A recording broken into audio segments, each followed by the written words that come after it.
So what are you dealing with? You're dealing with the total message of Desteni, which is the message of self-perfection. And while you're moving through the dimensions of yourself, you are viewing the various forms you have placed yourself into as excuses why you choose imperfection and do not want to take self-responsibility. So what is the point of self-forgiveness?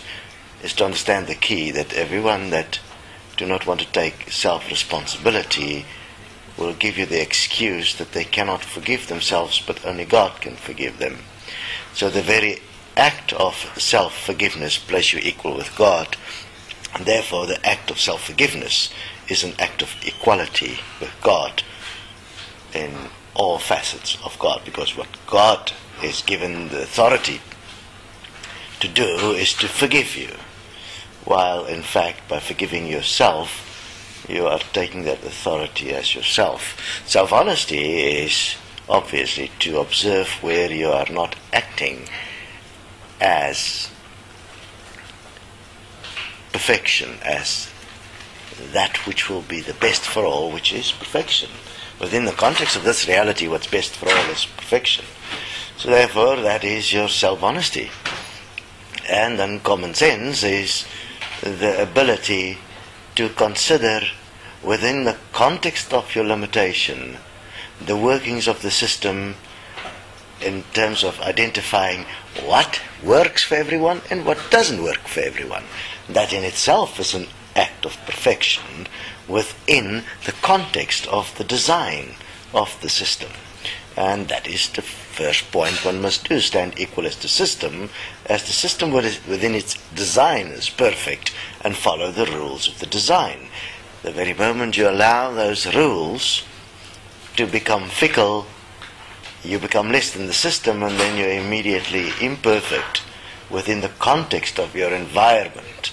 Your environment then determines, in a way, who you are, whether you are self-perfected within it or whether you're not.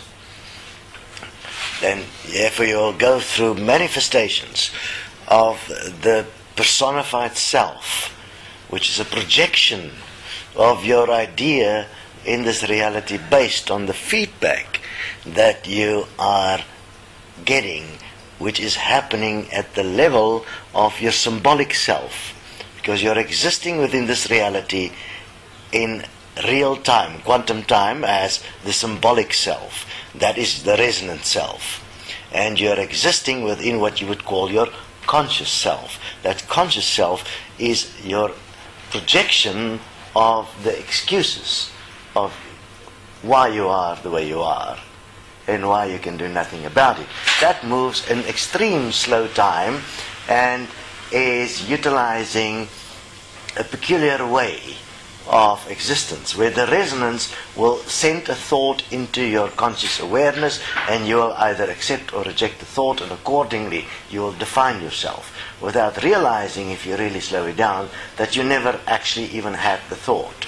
That the result of the thought is the impulsed symbolic structured design within which you exist in this reality, which you've been taught by those that came before you as a methodology to survive within this reality.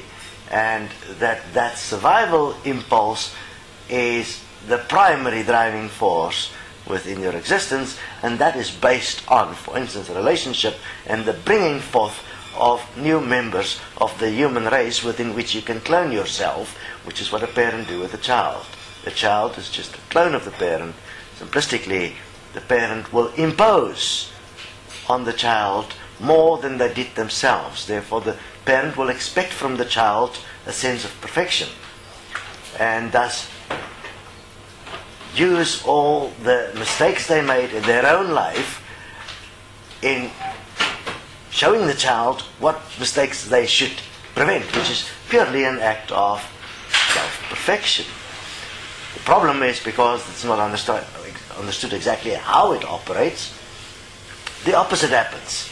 a polarity is created, because the parent is expecting perfection without explaining how perfection actually operates. Now, within the structural resonance alignment, we're going to explain the very nature of perfection, which is programming.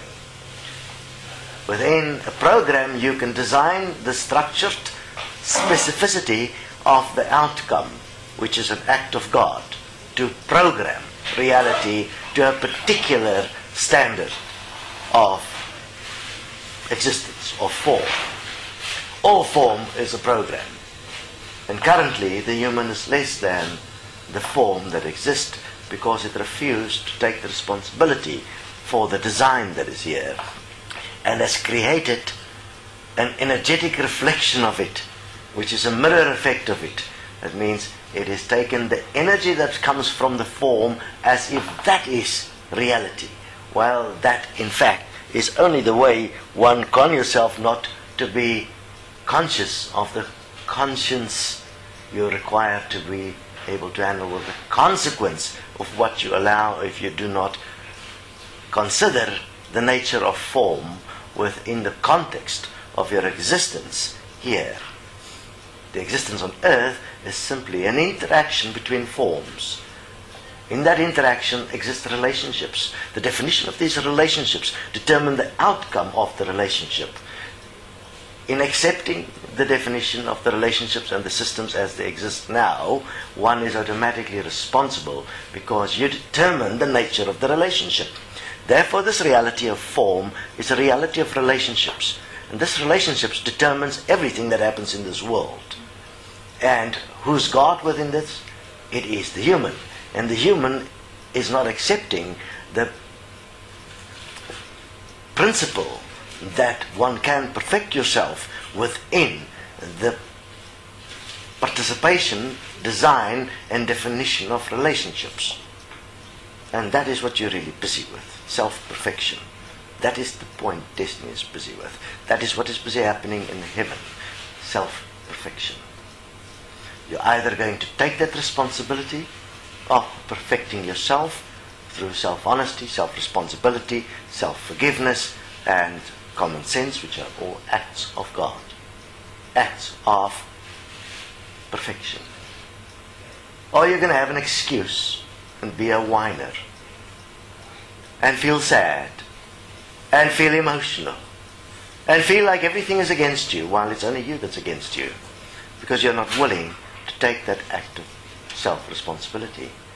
You're not willing to walk the time and space for it to form into the information that reflects in all ways, as above so below, your perfection within how you live, breath by breath. Guard it,